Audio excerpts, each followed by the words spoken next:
Hello friends, अगर आपकी as 20 से 30 साल के बीच में है और आप हेयर लॉस की समस्या से जूझ रहे हैं और आपके फ्रंट से थोड़े से पोर्शन से बाल पीछे चले जा चुके हैं और आप यदि कंसिडर कर रहे हैं हेयर ट्रांसप्लांट को एज एन ऑप्शन, तो ये वीडियो एंड तक ज़रूर देखिए। मैं हूं आपका दोस्त डॉक्टर शैल गुप्ता। मेरी कोशिश अपने वीडियोस में हमेशा रहती है कि आप तक एक अनबायस तरीके से सही जानकारी पहुंच जाए, क्योंकि सही जानकारी के अभाव में ही लोग अक्सर अपने ट्रांसप्लांट्स को ख़राब करा बैठते हैं। तो जब हम बात करते हैं एक यंग एज के पेशेंट की, 22 साल 23 साल, ऑब्वियसली बहुत डिसहार्टनिंग होता है जब आप अपने हेयर लूज़ कर रहे होते हैं और एक यंग एज पे इस तरह से काफ़ी प्रॉब्लम्स होती हैं। जब आप ट्रांसप्लांट के लिए सोचते हैं तो बहुत दफ़ा जोश में लगता है कि हमें ट्रांसप्लांट, यहाँ तक हमारे बाल होते थे पहले, अब हम इसे भर लें, जब हम करा ही रहे हैं तो पूरा भर लें, इतना भी क्यों छोड़ें, ऐसे भी क्यों छोड़ें। तो ये एक बहुत बड़ी प्रॉब्लम हो सकती है आगे चल के। तो यहाँ पर मैं दो विषय के बारे में ज़रूर बोलना चाहूँगा, एक मेथड और दो आपका हेयर लाइन।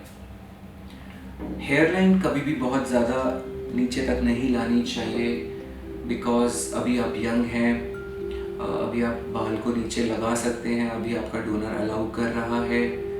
पर जब हेयर लाइन यहाँ फिक्स हो गई और यदि फ्यूचर में आपको हेयर लॉस होता है तो आप एक बड़ी डोनर की मात्रा को यहाँ पर कंज्यूम कर चुके होंगे और फ्यूचर में आपको यदि हेयर लॉस और थिनिंग होती है तो आपके पास बाल नहीं होंगे।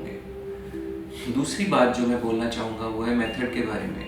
FUT और FUE जैसा कि हम जानते हैं मेथड्स हैं हेयर ट्रांसप्लांट के। तो अक्सर ज़्यादातर जो पेशेंट्स मेरे पास आते हैं रिपेयर के लिए, उनकी हेयर लाइन काफ़ी नीचे होती है। अननेचुरल लुक्स के चलते हमें उनकी हेयर लाइन को शिफ्ट करना पड़ता है और थोड़ा सेटल करना पड़ता है। और दूसरा, most of these cases transplant वो जो करा कर आते हैं वो FUE मेथड होता है इनवेरिएबली सभी में। तो यहाँ पर FUE एक बहुत अच्छा मेथड है। हाई ग्रेड्स ऑफ बाल्डनेस में तो आप सिर्फ FUE नहीं करा सकते, क्योंकि आपको ज़्यादा नंबर ऑफ ग्राफ्ट चाहिए होते हैं। FUT और FUE के कॉम्बिनेशन से हमेशा बेहतर रहता है हाई ग्रेड्स ऑफ बाल्डनेस में। But low grade, grade 3, grade 2 ऐसे केसेस में यदि कोई ट्रांसप्लांट के बारे में सोच रहा है तो दोनों मेथड के ज़रिए आपका ट्रांसप्लांट करना संभव है।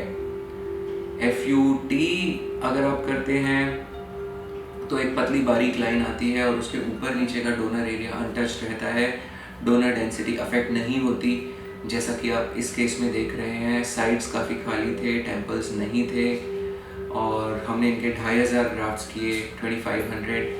और यदि अब आप इनके डोनर एरिया को देखें, जैसा कि आप इस वीडियो में देख रहे हैं, स्कार इज़ बेयरली विजिबल, बिल्कुल नज़र नहीं आ रहा है स्कार। डेंसिटी भी अच्छी है और ये ट्राइकोफिटिक क्लोजर के चलते था। और अब डोनर एरिया में बाकी जो रिमेनिंग हेयर हैं उनकी डेंसिटी पे कोई भी फ़र्क नहीं पड़ा है, बिल्कुल वैसी की वैसी है। ऑन द अदर हैंड मैं आपको अब एक केस दिखाना चाहता हूँ। आप देखिए, ये एक यंग बच्चे का केस है, करीब 19-20 साल एज। इन्होंने मेरे पास आने से पहले 2 बार FUE ट्रांसप्लांट कराया था और जैसा कि आप देखेंगे कि इनके जो मिडल पोर्शन में बाल दिख रहे हैं वो काफ़ी अच्छे और डेंस दिख रहे हैं, जिससे कि हम अंदाज़ा लगा सकते हैं कि इनकी डोनर डेंसिटी अच्छी रही होगी। इन्होंने एक अननेचुरल सा हेयर लाइन बनवाया, 2 बार ये ट्रांसप्लांट किया गया और अब यदि आप देखेंगे तो डोनर बिल्कुल ख़त्म हो चुका है। ये डोनर का बेहतर यूज़ कर सकते थे यदि इन्होंने उस समय FUT मेथड चुना होता। तो पतली बारीक लाइन के ऊपर नीचे के डोनर एरिया हमारे लिए फ्यूचर के लिए रिजर्व्ड रहते। एक और केस देखिए, ये कंपैरिजन वीडियो में दिखा रहा हूँ आपको, जिसमें कि एक पेशेंट में हमने 3500 3500 प्लस ग्राफ्ट्स किए हैं FUT के ज़रिए और दूसरे केस में 2000 FUE के ज़रिए ग्राफ्ट किए हैं। आप इस कोमिंग वीडियो में दोनों के डोनर एरिया के ऊपर एक नज़र डालें और देखें कि FUE का डोनर एरिया काफ़ी डिप्लीट हो चुका है। हालांकि अब ये ग्राफ्ट्स FUE में भी उगेंगे और अच्छी ग्रोथ देंगे, पर अगर इसके पीछे अब और ग्राफ्ट्स की ज़रूरत होगी, जैसा कि आप इस केस में देख रहे हैं कि आगे 2 बार लगने के बाद पीछे खाली हुआ, जिसको भरने के लिए और ग्राफ्ट्स चाहिए, तो वो ग्राफ्ट्स तो हम निकाल ही नहीं सकते। ये एक बहुत ही ज़्यादा इम्पॉर्टेंट बात है और आपको इसको ज़रूर अच्छे से समझ लेना चाहिए कि आप जो सोल्यूशन ढूंढ रहे हैं, क्या वो आप अगले 1 साल, 2 साल, 3 साल के लिए ढूंढ रहे हैं, या आप थोड़ा सा लॉन्ग टर्म सोल्यूशन चाहते हैं। तो अगर आपको लॉन्ग टर्म सोल्यूशन चाहिए तो ज़रूर किसी एक न्यूट्रल हेयर ट्रांसप्लांट सर्जन के पास जाइए, उनसे सलाह मशवरा कीजिए, जानिए अपने डोनर को, असेस करवाइए उसको, और तब डिसीजन लें कि आपके लिए कौन सा मेथड बेहतर रहने वाला है, FUT या FUE। आई होप इस वीडियो से आपको अच्छी जानकारी मिली होगी। इस तरीके की और जानकारी के लिए आप सब्सक्राइब कर सकते हैं हमारे चैनल को। तो आप मुझे फॉलो कर सकते हैं फेसबुक पर, इंस्टा पर, ट्विटर पर, और आप हमारे चैनल को सब्सक्राइब कर सकते हैं यूट्यूब पर।